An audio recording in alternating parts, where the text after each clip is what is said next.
comienza a salir la cápsula Fénix. Ya, una vez llegamos allí.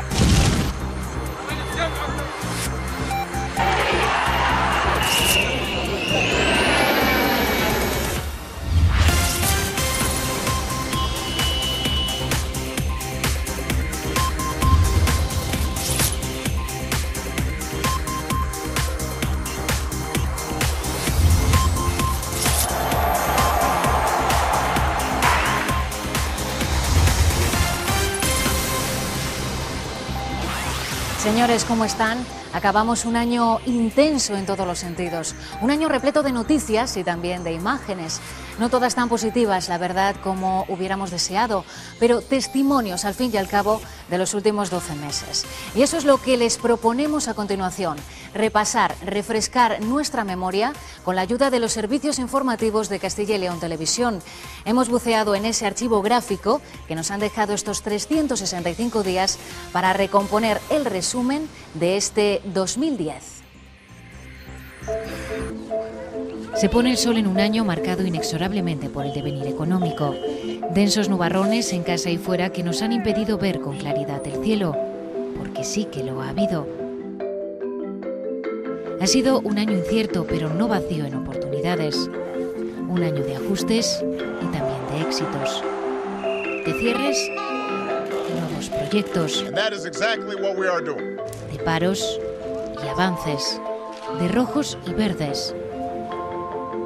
Y de muchos contrastes. Un año que cierra toda una década.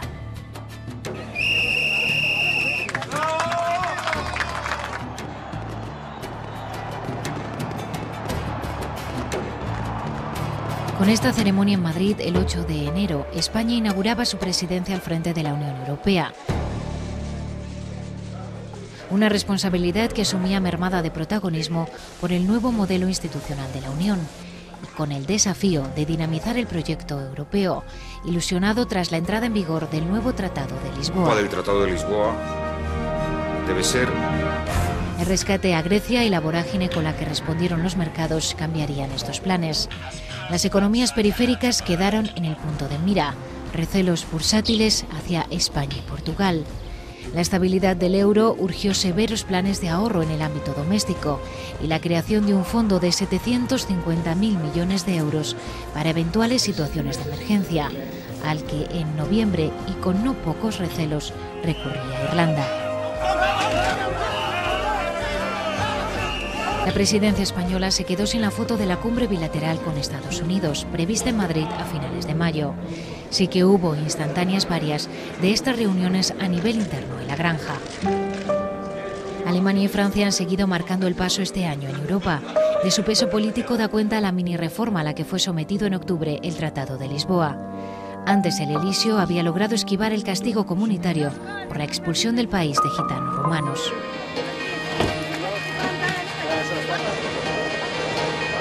En política exterior, Europa ha mantenido la postura común respecto a Cuba, condicionada a que la isla progrese democráticamente.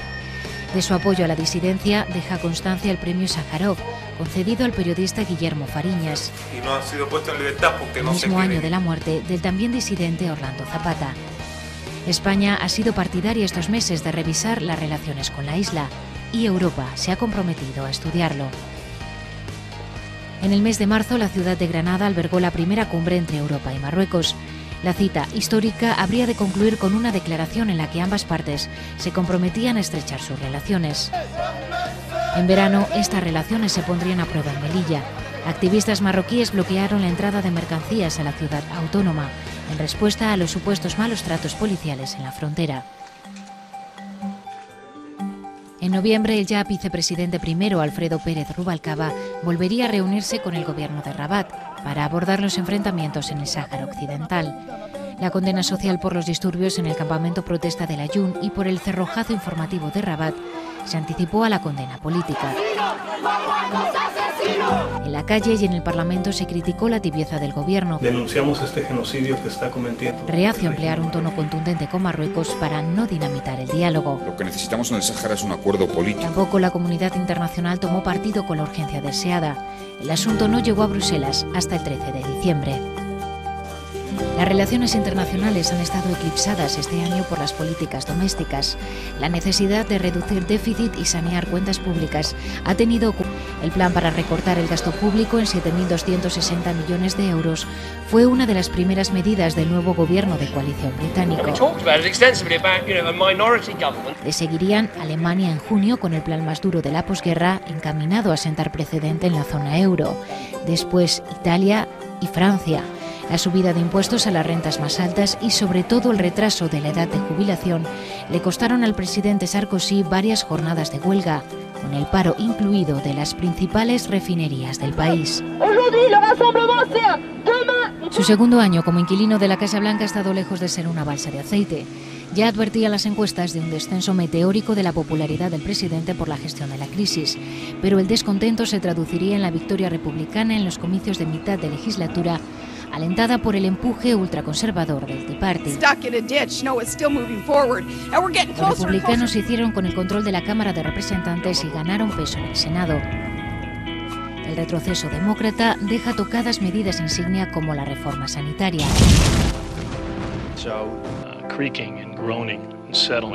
Pero 2010 será para Estados Unidos el año del mayor desastre ecológico que se recuerda. 780 millones de litros de crudo se vertieron al mar tras la explosión de la plataforma de British Petroleum en el Golfo de México. 11 operarios murieron en el accidente. La válvula no quedó sellada hasta 5 meses después. En estos 12 meses, las relaciones entre Estados Unidos y Europa se han seguido fortaleciendo.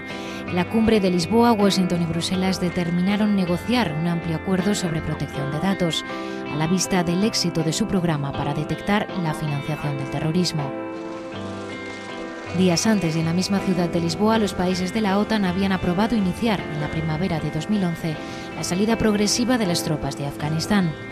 En la zona, los ataques talibán no han cesado.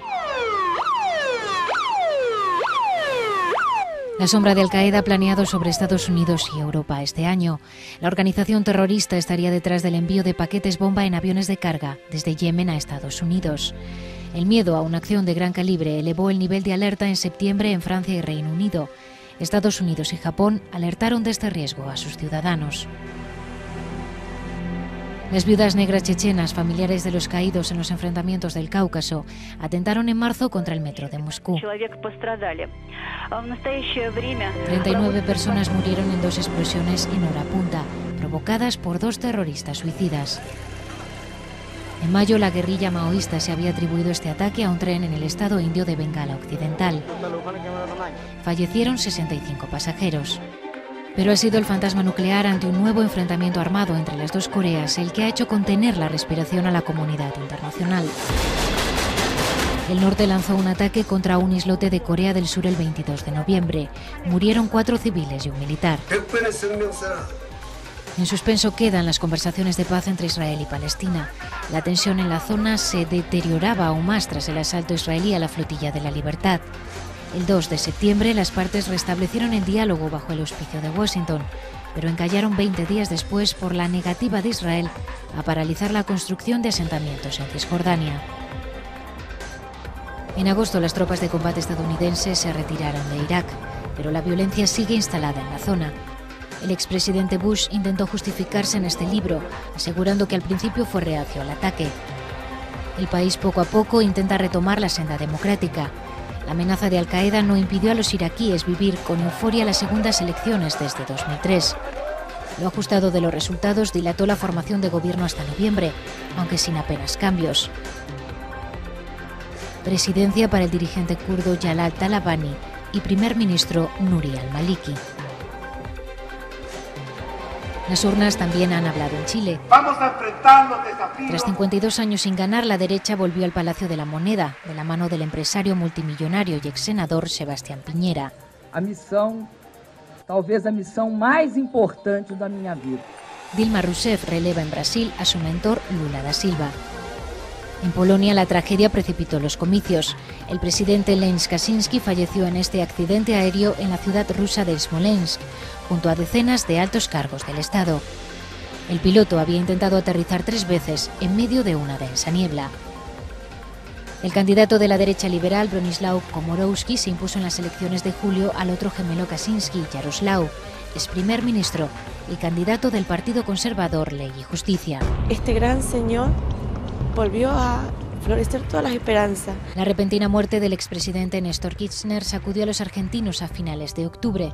Su desaparición deja huérfano al peronismo y complica el escenario electoral de 2011, para el que Kirchner se perfilaba como favorito en las encuestas. Pero no hay mejor médico que el amor y el sentimiento.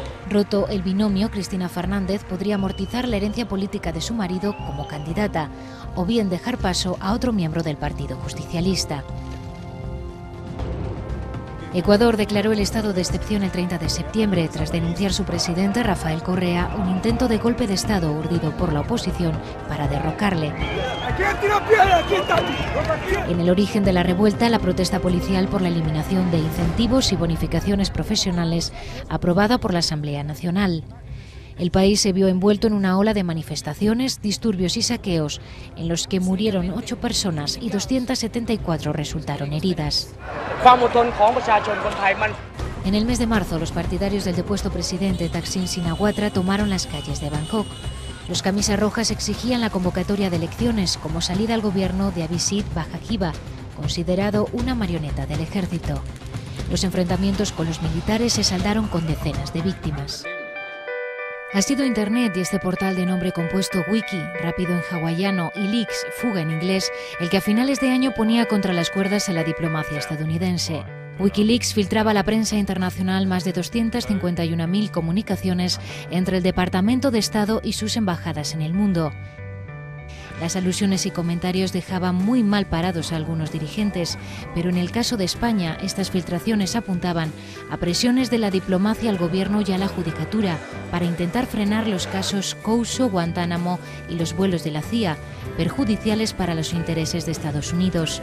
Este mismo portal había revelado en octubre, a través de presuntos documentos del Pentágono, el uso sistemático de torturas en la guerra de Irak.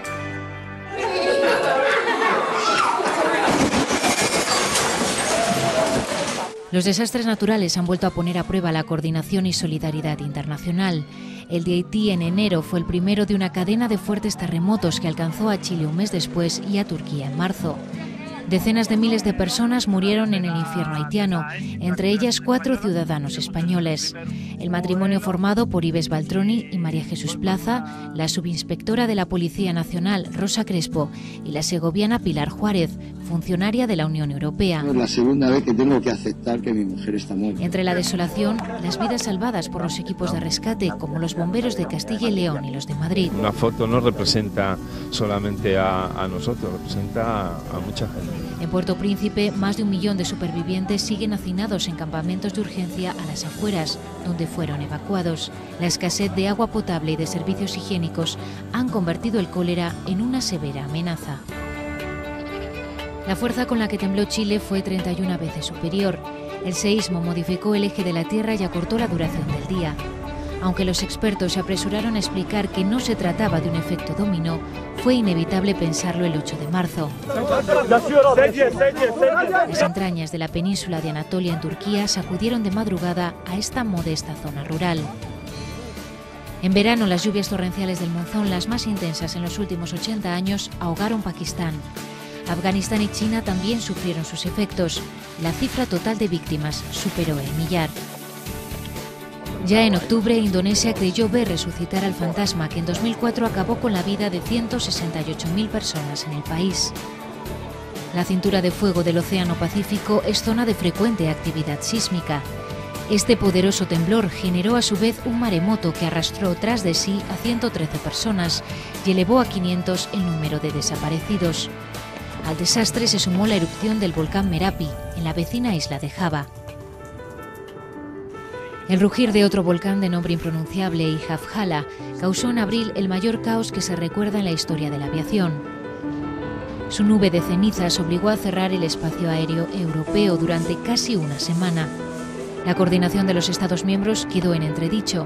Los ministros de transporte tardaron 5 días en reunirse y tomar medidas. Las pérdidas diarias alcanzaron los 180 millones de euros. El torrente que obligó a declarar el estado de emergencia en Hungría en octubre emanaba de una empresa de producción de aluminio.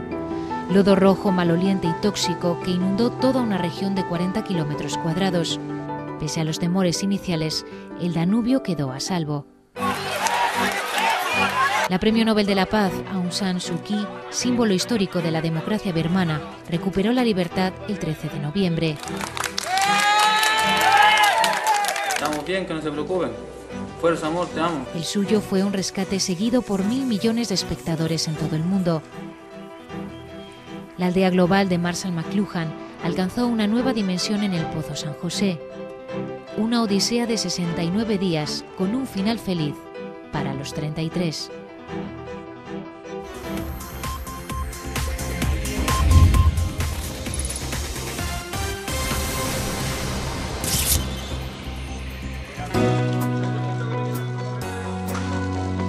El 5 de noviembre, en la escalinata de Moncloa, cámaras y reporteros captaban la foto del nuevo gobierno. La noticia se había conocido el 20 de octubre. Pese a haberlo descartado unas horas antes en este acto de partido en Ponferrada, el presidente Zapatero aprovechó el recambio del ministro de Trabajo, Celestino Corbacho, para acometer la mayor remodelación del gobierno en sus 2 legislaturas. En este nuevo gabinete, Alfredo Pérez Rubalcaba se consolidaba como hombre fuerte del presidente. A estas alturas no vamos a descubrir a Alfredo Pérez Rubalcaba.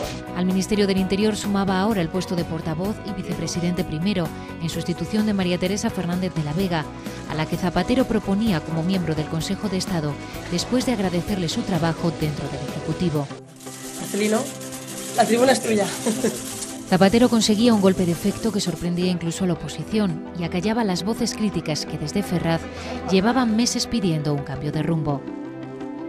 La remodelación del Ejecutivo buscaba acelerar la hoja de ruta anticrisis, cerrar la reforma de las pensiones. Esta reforma es ineludible. Concretar la reforma laboral y cumplir con el plan de ajuste del déficit aprobado en mayo por decreto ante las presiones de los mercados y el pánico al contagio griego.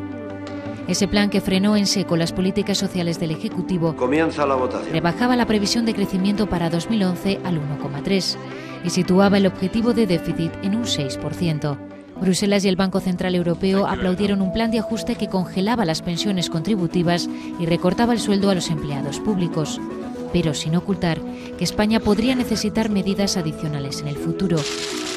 Este nuevo paquete llegó el 1 de diciembre, tras un mes desastroso en los mercados, en el que la sombra del rescate había vuelto a planear sobre la economía española. Zapatero suspendía su presencia en la cumbre iberoamericana de Mar de Plata para aprobarlas en Consejo de Ministros. España no va a tener que usar ningún recurso ni el Fondo Europeo. Algunas de estas medidas se contemplaban ya en la Ley de Economía Sostenible. Las más destacadas, la privatización parcial de AENA y Loterías y Apuestas del Estado, con las que se prevé ingresar 14.000 millones de euros, la supresión de los 426 euros para los parados de larga duración o la rebaja del impuesto de sociedades.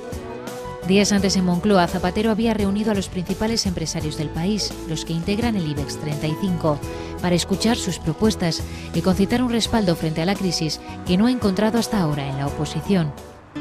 El 5 de mayo, con la situación económica acuciando, Zapatero y Rajoy se reunían después de un año y medio.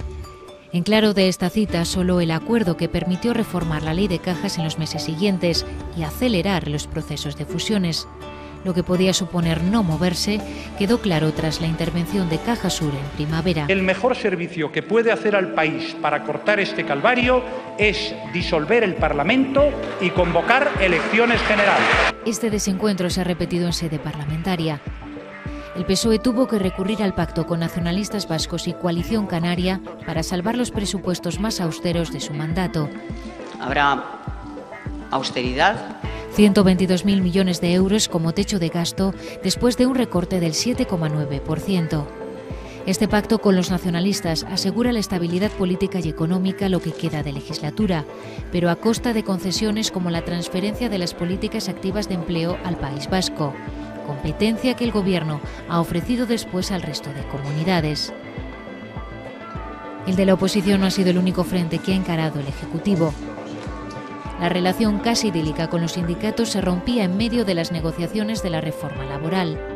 El texto, que generaliza el uso del contrato de fomento del empleo y contempla el despido por causas económicas, fue aprobado con los únicos votos a favor del PSOE. Presentes 349, sí 168. Y contestado con una huelga general, secundada según los sindicatos por un 70% de los ciudadanos. Debemos de seguir trabajando y dialogando. Ruido social y parlamentario generó la reforma de la ley del aborto, que aproxima esta normativa a la del resto de países europeos. Supone libertad y seguridad. Consecuencia de la gestión política de la crisis ha sido la subida del IVA en julio o la creación de un tramo del IRPF para las rentas más altas, subidas a las que se ha sumado la del impuesto del tabaco. Y en cuanto a la subida del tabaco, el año sin ser electoral ha estado marcado por los comicios catalanes que confirmaban el castigo al tripartito y aupaban a CiU al gobierno. O por las luchas internas para encabezar los carteles municipales y autonómicos de 2011. Las decisiones judiciales también han llenado titulares.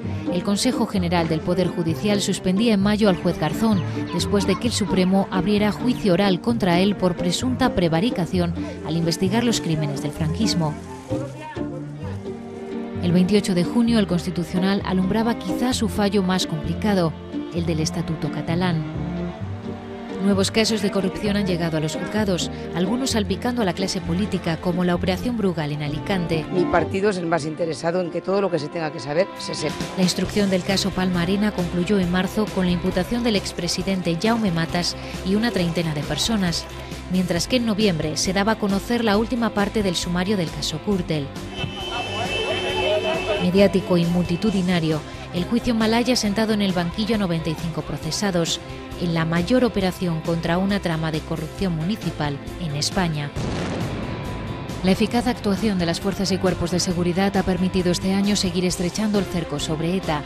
La banda terrorista manifiestamente debilitada recurrió en septiembre a la cadena británica BBC para emitir un impreciso y confuso comunicado en el que informaba de su decisión de no llevar a cabo acciones armadas ofensivas. El calado político fue mínimo. Las fuerzas democráticas en bloque optaron por obviar un pronunciamiento que entendían insuficiente. Este comunicado no da respuesta a esa demanda. La lucha antiterrorista volvió a dar sus frutos apenas una semana y media después. La cúpula de Ekin, el entramado político más duro de la banda, quedó descabezada tras una operación con 9 detenidos. Lo mismo sucedió en octubre con la organización juvenil ilegalizada Segui, considerada cantera de ETA, tras una intervención policial en Guipúzcoa, Vizcaya, Álava, Navarra y Barcelona. 5 meses antes, en el sur de Francia, se había logrado desarticular el aparato militar de los terroristas con la detención de Miquel Cabicoits Carrera, considerado el jefe de ETA, y de su lugarteniente, Arcaiz Aguirre Gaviria del Barrio. Este último era el etarra más buscado por la policía francesa, por su presunta participación en el asesinato de un gendarme en el mes de febrero. Detenciones que han sido fruto de la coordinación policial con Francia y también con Portugal. Asediada al otro lado de los Pirineos, ETA ha intentado trasladar su centro de operaciones a territorio luso. En este chalet de Óbidos, a 86 kilómetros al norte de Lisboa, escondía 500 kilos de explosivos. En enero, en la localidad zamorana de Sayago, cerca de la frontera, la Guardia Civil había interceptado una furgoneta cargada de explosivos. 2 presuntos terroristas fueron detenidos al llegar a Portugal. Actuaciones policiales que han permitido llevar a los terroristas ante la justicia. Los 2 exjefes de ETA, Miquel Ancha y María Soledad Iparraguirre, Amboto, se sentaron en el banquillo del Tribunal de lo Criminal de París en noviembre. En mayo, la Audiencia Nacional había condenado a más de 1000 años de cárcel a cada uno de los 3 etarras que atentaron contra la T4 de Barajas. Señor, díganos si usted conocía a Martín Sarasola y a Miquel San Sebastián. Paralelamente, Batasuna ha recurrido a la política de gestos para asegurar su presencia en los comicios vascos, pero la reforma de la ley electoral en marcha pretende asegurar que quede fuera de las instituciones si no se desvincula de ETA. En este caso, la restaurada unidad PP-PSOE en materia antiterrorista ha sido clave. El 23 de agosto, y después de no pocas horas de especulación sobre su puesta en libertad, Albert Vilalta y Roque Pascual emprendían viaje de vuelta a Barcelona.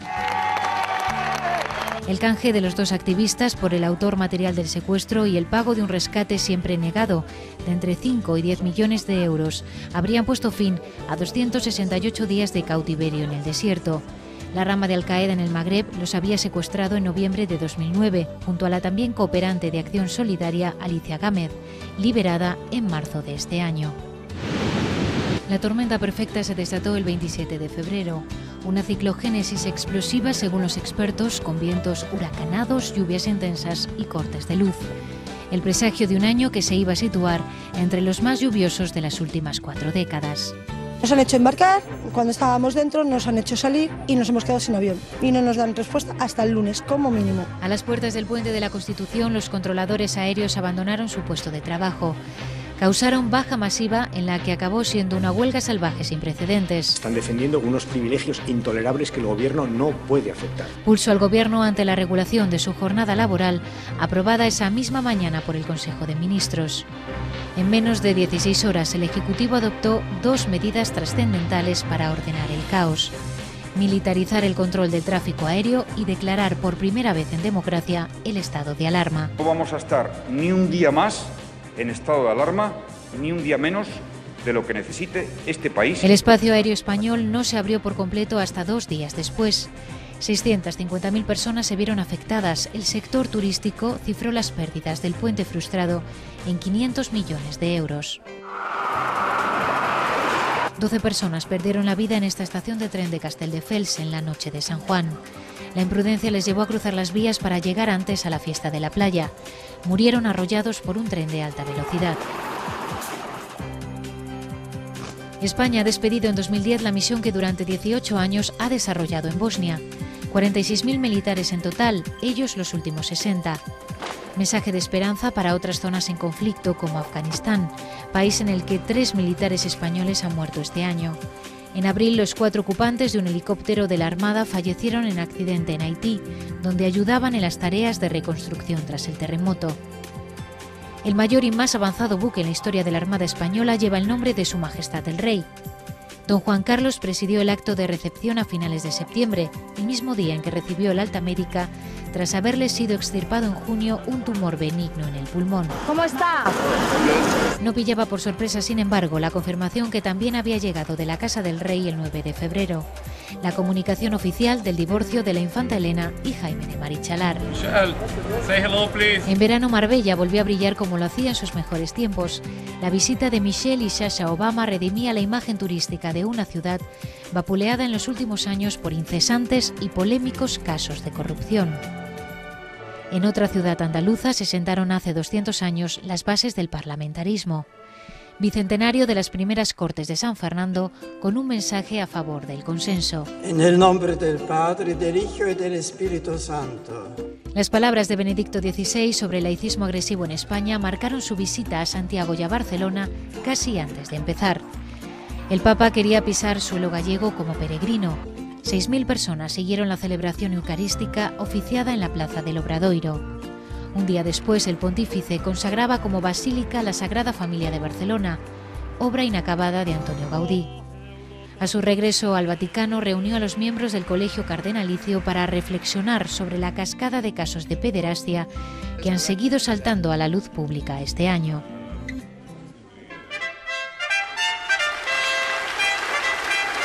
El castellano apuntalaba su presencia en el universo literario con la concesión del Nobel en octubre a Mario Vargas Llosa. Del autor de La ciudad y los perros o La fiesta del chivo, la Academia Sueca subrayaba su cartografía de las estructuras del poder y sus mordaces imágenes sobre la resistencia, la revuelta y la derrota. Estaba premiando la lengua en la que escribo y la región de donde procedo. El Nobel de la Paz para el disidente chino Liu Xiaobo quedaba en una silla vacía.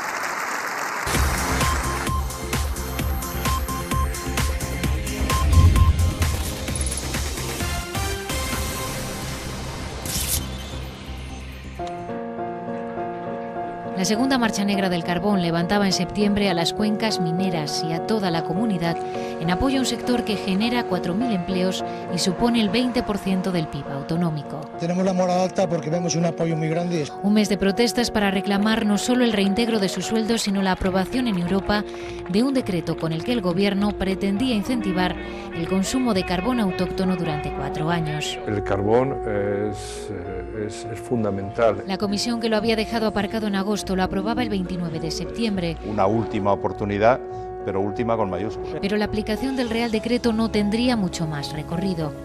Las eléctricas, obligadas a comprar carbón nacional, le hicieron frente con sendos recursos en el Supremo y en el Tribunal de Luxemburgo. Es un acto de hostilidad, es un acto de enemistad. El Real Decreto quedó paralizado y abierta la cascada de expedientes de regulación de empleo en las explotaciones mineras de la comunidad. Expedientes que recaían sobre más de 3.000 trabajadores, justificados en la falta de ingresos y las pérdidas que genera un carbón que se extrae pero no se vende. Paralelamente a esta batalla, Europa debía cerrar el reglamento de ayudas al sector. Castilla y León y otras 4 comunidades autónomas blindaron su apoyo al carbón en un manifiesto respaldado también por Alemania. La Comisión resolvió el 8 de diciembre prorrogar las ayudas públicas a las minas no rentables, caso de las de Castilla y León, hasta el año 2018 e irlas reduciendo progresivamente. Las ayudas, y ahí está el pero, están vinculadas al cierre de las explotaciones a partir de esa fecha. Pues va a suponer el cierre definitivo del sector minero en nuestra comunidad autónoma. Castilla y León ha seguido haciendo de la colaboración su filosofía de crecimiento este año. Autonomismo útil, cooperación horizontal que se ha plasmado no solo en las reuniones entre comunidades con nuevo estatuto, sino también en el catálogo de convenios suscritos con comunidades limítrofes, al que se ha sumado Galicia. El protocolo sellado en Santiago prestaba especial atención a los emigrantes, a la industria de la automoción y al Camino de Santiago. De hecho, aquí se sentarían ya las bases para impulsar la ruta jacobea en este convenio posterior, respaldado por las 5 comunidades por las que transcurre. En mayo también Castilla y León ampliaba en una adenda la colaboración con Extremadura y en noviembre hacía lo propio con el convenio marco firmado con La Rioja en 2008. Pendiente queda el acuerdo con el País Vasco, buscado por la Junta de Castilla y León pero sin respuesta hasta ahora. Yo espero mucho del gobierno de Patxi López. Las relaciones se habían normalizado tras la llegada de Patxi López a la Lehendakaricha, pero la aprobación en el Congreso del blindaje del concierto vasco no ha ayudado a que sean fluidas. Castilla y León ha luchado estos meses en los tribunales para frenar una decisión que entiende consolida una competencia fiscal desleal y crea agravios comparativos entre las comunidades. Las Cortes aprobaban en febrero recurrir ante el Constitucional el blindaje del concierto vasco. La Rioja también lo había anunciado. Los socialistas de Castilla y León votaron en contra. Pero iba a ser Europa quien de nuevo respaldaría los argumentos de la comunidad. En noviembre, Bruselas anunciaba sanciones para España por no haber recuperado el importe de las vacaciones fiscales vascas, consideradas como ayudas ilegales por el Tribunal de Luxemburgo desde 2006. Entre todas las rúbricas estampadas este año en el Colegio de la Asunción, está planteado las miras más ambiciosas. Castilla y León, la región norte de Portugal y Galicia se unían para constituir el 17 de septiembre la primera macrorregión ibérica. Esta cooperación nos da fuerza, nos permite respirar, participar de la construcción de Europa. Castilla y León ha crecido en Europa estos meses. Su presencia se ha fortalecido en el Comité de las Regiones, la Eurocámara Local y Autonómica, en la que Juan Vicente Herrera ocupa desde febrero una de las 2 vicepresidencias. Esta circunstancia propiciaba en marzo la reunión extraordinaria en Valladolid de la Mesa del Comité de las Regiones. Es la reiteración de un principio con el que estamos construyendo Europa. Castilla y León también viajaba a Bruselas para mostrar su modelo de transporte a la demanda, en el que han puesto sus ojos otros países miembros. Para otro sector estratégico en la comunidad como el campo, este ha sido un año de transición. A la espera de que Bruselas concrete en 2011 las cifras de la nueva política agraria común, profesionales y organizaciones agrarias se han tenido que conformar con las muy generales líneas que adelantaba el 18 de noviembre el comisario europeo de Agricultura, Dacian Ciolos. En esa reforma tenemos que hacer aportaciones profesionales. El gobierno autonómico propone defender ante los 27 una postura común que aúne los intereses de todas las comunidades autónomas. La situación del campo ha seguido siendo complicada, si no desesperada en ocasiones. La imagen de los ganaderos abulenses derramando 30.000 litros de leche a los pies de la muralla representaba en mayo la impotencia de todo un sector amenazado por la ruina. Para los productores de patata no iban mejor las cosas, también por culpa de unos bajísimos precios que no les reportaban beneficios. El plan estratégico de la patata con horizonte 2013 pretende estabilizar esos desequilibrios. Se mete la mano por debajo, se salta. Las setas de Castilla y León bajo una marca propia se presentaban en otoño en Mercabarna, primer destino al que quieren sumar Madrid y País Vasco. Tierra de Sabor ha sido la marca con la que el sector agroalimentario de la comunidad se ha presentado en supermercados de toda España. Los datos de la campaña de octubre avalaban su éxito. Las ventas se disparaban un 150%. Damos hoy un paso más en el desarrollo sostenible. Pequeñas empresas y grandes que han apostado por la I+D+I. Los Príncipes inauguraban en el Espinar a finales de verano el nuevo Centro de Investigación y Desarrollo del Grupo Siro. Con Portia, el Grupo Faustino desembarcaba en la Ribera del Duero. El camino a la inversa lo trazaban en la Rioja Alavesa el barón Benjamin Rothschild y Vega Sicilia. El gran salto ya está dado. Los vinos de Castilla y León se conocen y saborean en la Gran Manzana. Hemos culminado un preacuerdo. Castilla y León cierra 2010 con un nuevo mapa financiero. No es el pretendido inicialmente por el Gobierno de la Comunidad, pero es el aprobado por las propias entidades y el que el tiempo y las circunstancias también han precipitado. En el camino se ha perdido ambición y el músculo financiero al final ha resultado tener 3 patas. La que lleva el sello de Castilla y León es la caja resultante de la fusión de España y Duero. Ambas entidades recibían el año negociando, cerrando un acuerdo que ha tenido sus más y sus menos y que culminaba en una primera fase el 5 de junio, con la aprobación de la fusión por parte de sus respectivas asambleas. Va a ser beneficiosa para el mundo financiero, sobre todo de Castilla y León. Además del plan laboral combatido por los sindicatos, la elección del presidente de la nueva entidad iba a resultar un fleco engorroso en el proceso. Los socialistas habían respaldado en el Consejo de Administración de Caja España proponer para el cargo a Santos Llamas. Yo le veo a la Junta de Castilla y León muy preocupado por esta foto. Señor que, por cierto, aquí aparece flanqueado por el secretario general de PSOE y por el presidente de Castilla y León, que le ha felicitado por llevar adelante el proceso de fusión de las cajas. A la vuelta del verano, Juan Vicente Herrera y Óscar López abordaban el asunto en una reunión privada. Para entonces, Santos Llamas optaba por retirarse de escena. El 28 de septiembre, Castilla y León Televisión desvelaba el nombre del nuevo presidente de la Gran Caja. Evaristo del Canto, leonés, doctor en Ciencias Económicas y antiguo directivo en Caja España y la Caixa. Sellado ante notario el nacimiento de la nueva entidad el 1 de octubre, Evaristo del Canto era elegido presidente 28 días después. Nuestro ánimo está llevarla adelante y llevarla a buen fin. Al tiempo de este proceso, los dos que en solitario emprendían Caja de Burgos con Banca Cívica y Caja de Ávila y Segovia con el SIP liderado por Caja Madrid. Gobierno y oposición intentaron hasta el último momento aunar las miras de las 3 entidades en una única dirección. Habrá que estudiar seriamente ese protocolo. Los intereses locales de Ávila y Segovia, en colisión con el discurso regional de PP y PSOE, acabaron con la posibilidad de una integración con Burgos en Banca Cívica. En el debate sobre el estado de la comunidad, el Ejecutivo concretaba un plan de ajuste para reducir el gasto sin subir los impuestos ni tocar las políticas sociales. Plan que contemplaba el auxilio a los ayuntamientos con menos de 20.000 habitantes, afectados como los municipios más grandes por la imposibilidad de endeudarse en 2011. Quedaba por cerrar el presupuesto y el Gobierno buscaba el acuerdo. El PSOE respondió a la llamada, pero las negociaciones no pasaron de ahí. Presupuestos austeros pero sociales, condicionados por un techo de endeudamiento del 1,3 y una merma en los recursos del nuevo modelo de financiación que la comunidad ya ha reclamado en los tribunales. Han llevado a la Junta a recurrir en vía judicial las entregas a cuenta comunicadas. Las Cortes han allanado el camino para el desarrollo de 2 grandes proyectos, la estación de esquí de San Glorio en León y Meseta Esquí en Tordesillas, este último declarado de interés regional pero pendiente de resolución en los tribunales. Los cimientos de la ciudad del medio ambiente de Soria empezaron a levantarse antes del verano. El proyecto bandera del Ejecutivo no iba a ralentizarse por la crisis, sino por la suspensión parcial de las obras ordenada por el Tribunal Superior de Justicia de Castilla y León.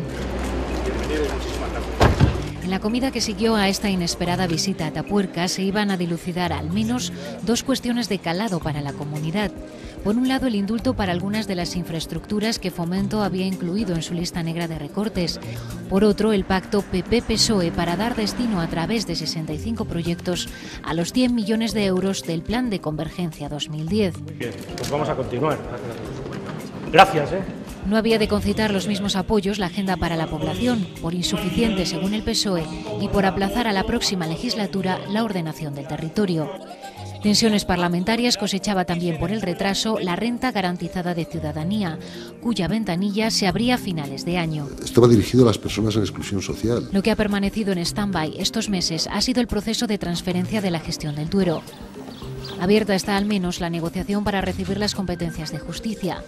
El número de oficinas judiciales con que contará la comunidad es uno de los puntos delicados del traspaso. La primera de estas oficinas en España empezaba a funcionar en Burgos en el mes de noviembre. Al frente del Tribunal de Justicia de Castilla y León permanece José Luis Concepción, reelegido para este cargo por 5 años más. El desempleo ha mostrado este año la cara más real y dramática de la crisis. Castilla y León se ha acercado estos meses a una tasa de paro del 15%, en un escenario nacional que roza el 20%. Los expedientes de regulación de empleo han sido un goteo constante. Lo que hacíamos no era ni ladrillos, ni cemento, ni nada, era todo... Al otro lado de la mesa, los sindicatos han encontrado este año a un nuevo representante de las pymes. El jefe de la patronal de Castilla y León, Jesús María Terciado, sumaba en junio el cargo de presidente de la pequeña y mediana empresa. 99% de nuestro tejido es pequeña y mediana empresa. Vicente Villagrá también daba el relevo a Manuel Vidal, al frente del Consejo Regional de Cámaras. El mundo empresarial de la comunidad celebraba la medalla de oro al mérito en el trabajo que recibía José Antolín. Ellos no se han cansado de pelear este año, con protestas, marchas por el centro de Ávila y hasta incursiones en Internet. El futuro de Nissan ha estado en el aire por momentos. Lo que adelantaba Castilla y León Televisión se escenificaba semanas después. Gobierno central, autonómico y empresa aunaban intereses en un plan industrial para garantizar la continuidad de la planta y la llegada de un nuevo modelo de camión en 2014. Por su parte, Renault avanzaba estos meses en el desarrollo del coche eléctrico, con el empuje de ambas administraciones y la colaboración de ciudades como Valladolid y Palencia, que serán las primeras en contar con una red de recarga de baterías. El gobierno de José Luis Rodríguez Zapatero y el gobierno de la comunidad han estado extremadamente cooperativos para asegurar el futuro de la fábrica de Valladolid. Aresa también crecía bajo las alas del Airbus 350. Para este avión fabrica las partes internas de la sección 19, la que corresponde a la zona que une el fuselaje con los estabilizadores horizontal y vertical. La pista sobre la que IKEA aterrizará a finales de 2011 se empezaba a allanar en otoño. Será la primera tienda de la compañía sueca en Castilla y León y el centro de un complejo comercial más amplio en el que la cadena de distribución El Árbol ocupará un espacio destacado. Las obras no se han suspendido pese a la sentencia del Tribunal Superior de Justicia de Castilla y León, que anulaba las modificaciones urbanísticas aprobadas para su instalación. Sí que nos oponemos a que no hay que utilizar atajos. Vamos a solicitar el emplazamiento de la planta de residuos tóxicos. Polémica la ubicación del almacén temporal centralizado de residuos, el ATC, donde se depositará el combustible gastado de las centrales nucleares. Castilla y León mantiene en puja 3 candidaturas, Congosto de Valdavia en Palencia y Sant Hervás de Campos y Melgar de Arriba en Valladolid. Zarra en Valencia se apuntaba como favorita, pero el gobierno aún no se ha decidido. La Junta de Castilla y León vincula la instalación del silo nuclear al mantenimiento de la central de Garoña, cuyo cierre ya ha recurrido en la Audiencia Nacional. Aquí los únicos que han cerrado una central nuclear han sido ustedes, la de Zorita, y además sin ninguna alternativa para los trabajadores. Y en los tribunales se acababan dirimiendo las disputas familiares por el control de Cullón. María Teresa Rodríguez, principal accionista de la compañía, recuperaba las riendas de la galletera en octubre. Y hacerme a mí administradora única. Entre medias, una rocambolesca junta de accionistas en el interior de un taxi y una indemnización sin precedentes, 9 millones de euros, al destituido y después reincorporado director general de la compañía, Juan Miguel Martínez Gabaldón. A finales de noviembre, el juez Pedreira decidió enviar parte de la investigación sobre el caso Gürtel al Tribunal Superior de Justicia de Castilla y León. Entre esos asuntos, las supuestas irregularidades en la adjudicación en 2002 de las obras de la variante de Olleros de Alba. En aquellas fechas, el actual presidente de las Cortes era consejero de Fomento. La instrucción del caso Gürtel ya había precipitado en abril la salida de la política activa del diputado popular por Segovia, Jesús Merino. Ahora el PSOE está poniendo en entredicho también al Tribunal Supremo. Después de repetir el juicio, los tribunales condenaban en marzo a Pedro Jiménez a 94 años de cárcel por el asesinato de 2 policías leonesas y la violación de una de ellas en Hospitalet de Llobregat, en Barcelona, en 2004. Indignación provocaba en Palencia el archivo de la causa contra Gas Natural por la explosión de gas para Arroyo. Víctimas, Ayuntamiento y Junta de Castilla y León han recurrido este sobreseimiento. El maquinista que conducía el tren que descarriló en Villada era condenado a 2 años de prisión y 4 de inhabilitación especial para ejercer. Aquella tragedia regresó a la memoria en marzo, en este aparatoso accidente de tren en Ávila, en el que falleció el maquinista. Conmoción causó en Salamanca la muerte de un taxista alcanzado por los disparos en un tiroteo. En este barrio de Valladolid, 2 niños de 11 y 9 años murieron en diciembre, presuntamente a manos de su madre. El informe PISA consolida a Castilla y León como líder de la educación en España. Es la comunidad número 1 en ciencias, en matemáticas y en comprensión lectora. Es la comunidad autónoma española que mejores resultados obtiene. La coordinación entre fuerzas y cuerpos de seguridad del Estado se ha revelado como pieza clave en la asistencia y protección a las mujeres víctimas de malos tratos. La nueva ley autonómica contra la violencia de género amplía la normativa estatal y considera por primera vez víctimas a los mayores y menores que dependan de la mujer. De robo, situación, cambio. La prevención no ha evitado este año el azote de los incendios. Han ardido los montes de Salamanca, León y Zamora. Fuegos devastadores y en muchos casos intencionados, a los que se sumaba en agosto un problema más: la aparición de los primeros ciervos muertos en la Sierra de la Culebra. La pastiurelosis causaba la muerte de más de 140 ciervos. A punto de cerrar el año se ratificaba el traspaso de las competencias de gestión de picos de Europa. Del Parque Nacional se harán cargo Castilla y León, Asturias y Cantabria a partir de febrero. Me llamo Enrique Parets, vengo desde Astorga y hago el camino por motivos diversos. Castilla y León ha sido este año camino y más que nunca cuna del castellano. En el cartulario de Valpuesta, según la RAE, se esconden los orígenes de nuestra lengua. Como tal, la comunidad viajó a Guadalajara, México, a la Feria Internacional del Libro. Polémica la edición de este año de la Semana de Cine de Valladolid. Brillo hollywoodense en el escenario y plantón institucional de la ministra Sinde al alcalde de la ciudad, por los insultos que éste había proferido días antes contra la nueva responsable de Sanidad. Castilla y León ha viajado y también ha sido anfitriona, con uno de los nuevos tesoros de la humanidad en el yacimiento rupestre de Siegaverde.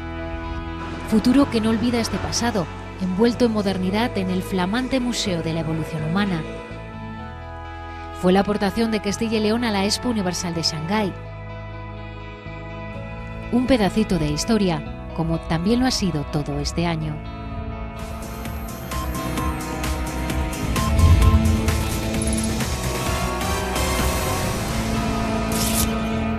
Johannesburgo, 11 de julio de 2010. La selección española conquista la gloria absoluta. Andrés Iniesta, el genio de Fuente Alvilla, bate a Marten Stekelenburg en el minuto 26 de la prórroga. España es campeona del mundo. Con un fútbol memorable, la Roja va tumbando rivales. El gol de Villa frente a Portugal, el penalti que detiene Casillas a Paraguay o el majestuoso cabezazo de Puyol ante Alemania, recuerdos imborrables del primer mundial celebrado en el continente africano. También con paso firme, España ha iniciado su clasificación para la Eurocopa de 2012. Su pleno de victorias en los 3 encuentros disputados contrastan con las humillantes derrotas encajadas en Argentina y Portugal. Llevar una estrella en el pecho implica máximo nivel de exigencia. Para la selección ya no hay partidos amistosos. En Primera División, el Barça conseguía revalidar el título de Liga con récord de puntos, después de un intenso mano a mano con el combativo Real Madrid de Pellegrini. Para poner fin a la sequía de títulos del club blanco, Florentino Pérez ficha a Mourinho. El general portugués lideró al Inter en su reconquista de Europa 45 años después, gracias al doblete del príncipe Diego Milito. La Copa del Rey fue para el Sevilla, que levantó su 5º título del torneo del CAO tras deshacerse del Atlético de Madrid con goles de Diego Capel y Jesús Navas. Pero el conjunto colchonero iba a terminar con la maldición del Pupas en la ciudad alemana de Hamburgo. 47 años después, el club del Manzanares volvía a levantar un título continental, la Europa League, con 2 goles del cacha Diego Forlán. El doblete llegaría a finales de agosto en el estadio Luis II de Mónaco, con el triunfo en la Supercopa ante el Inter de Benítez, con tantos de Reyes y el Kun Agüero. El Real Valladolid regresó al infierno de segunda tras una pésima temporada. La nefasta planificación deportiva acabó con la etapa de Mendilíbar en el banquillo. Onésimo fue incapaz de enderezar el rumbo de una nave que se hundía sin remisión, y a Clemente le sobró una jornada para ver obrado el milagro.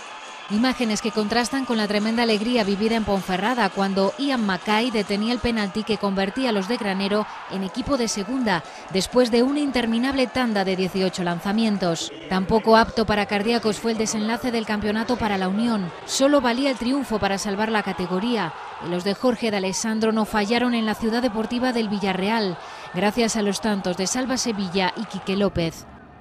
El Numancia cerró el ejercicio 2009-2010 sin agobios, con un meritorio 8º puesto, aunque se desinfló en la recta final y no pudo pelear por el ascenso. 2010 ha vuelto a situar a Pau Gasol en el Olimpo de los dioses de la canasta. En un partido antológico, el ala pívot comandó la histórica remontada de los Lakers ante Boston, con 19 puntos y 18 rebotes. Segundo anillo consecutivo para el de Samboy. Huérfana de su buque insignia, la selección española desarrolló un juego mediocre en el Mundial de Turquía, donde se quedó fuera de la lucha por las medallas. En el decisivo cruce de cuartos ante Serbia, Teodosi, con un triple desde 8 metros, ejecutaba a los de Scariolo. La final sin historia permitió a Estados Unidos recuperar el cetro del baloncesto mundial, con su triunfo ante los anfitriones.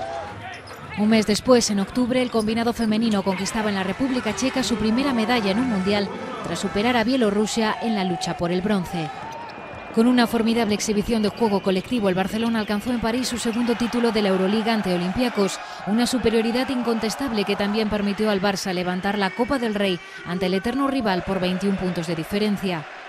Solo un equipo fue capaz de frenar la maquinaria azulgrana. En la serie final por la Liga, el Caja Laboral asaltaba el Fortín del Palau para, en un épico tercer partido, tumbar al gigante catalán con una acción sobre la bocina de Fernando San Emeterio. De vuelta a nuestra comunidad, el Blancos de Rueda certificaba con 4 jornadas de antelación su presencia entre los mejores un año más.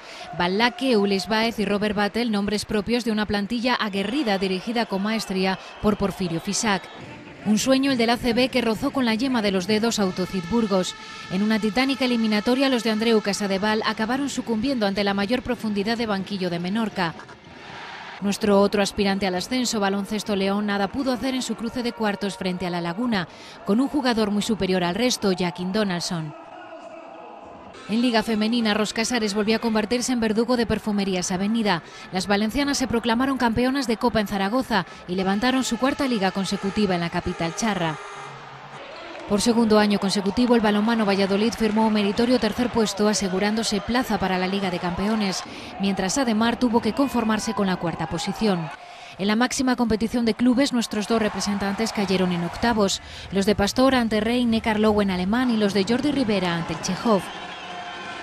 Sin duda, Rafa Nadal ha sido uno de los grandes protagonistas de 2010.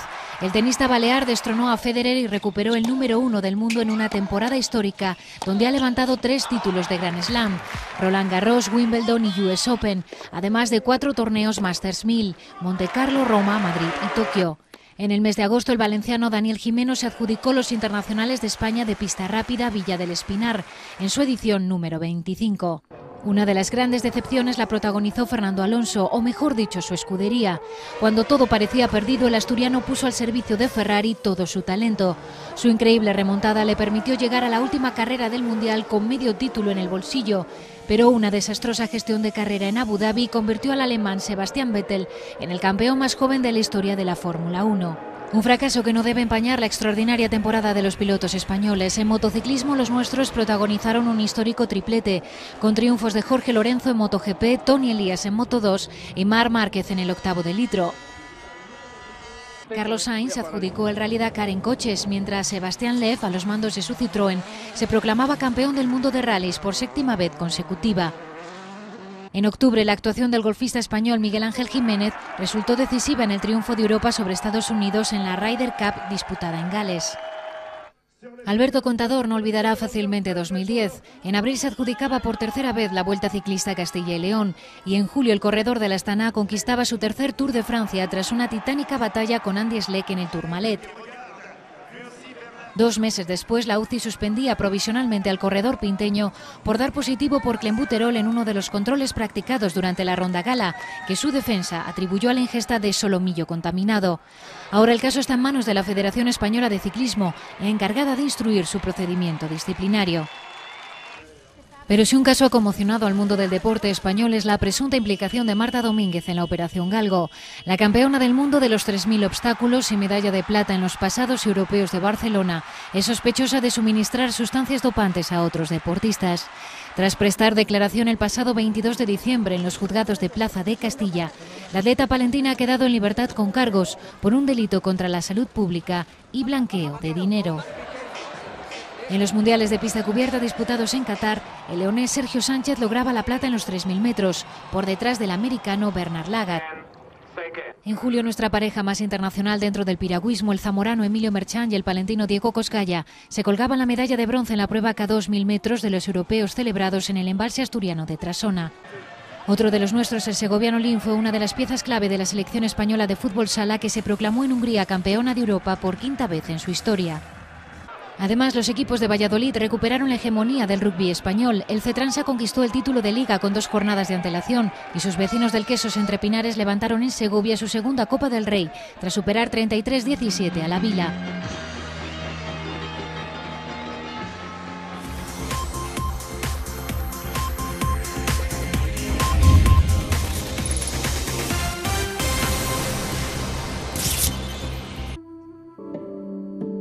Ha sido la gran pérdida de 2010. El 12 de marzo fallecía el escritor y periodista Miguel Delibes. Su narrativa y su prosa le sobreviven. Toda su obra es ya historia del castellano.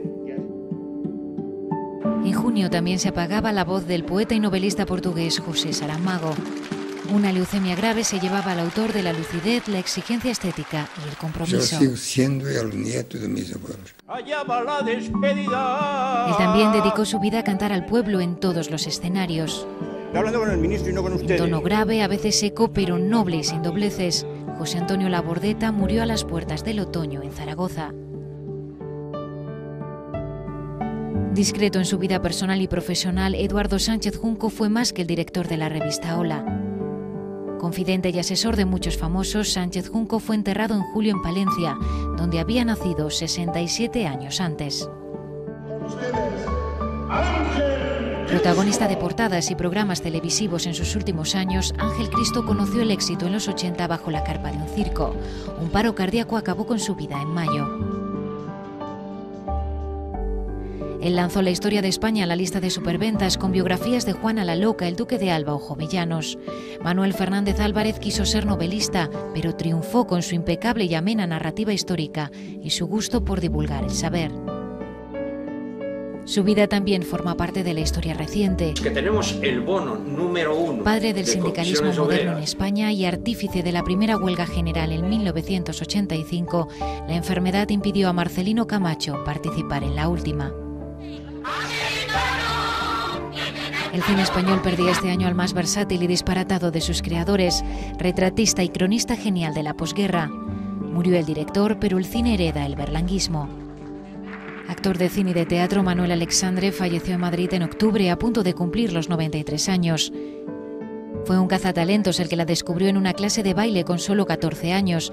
La actriz británica Jan Simmons murió en enero en Santa Mónica, en California.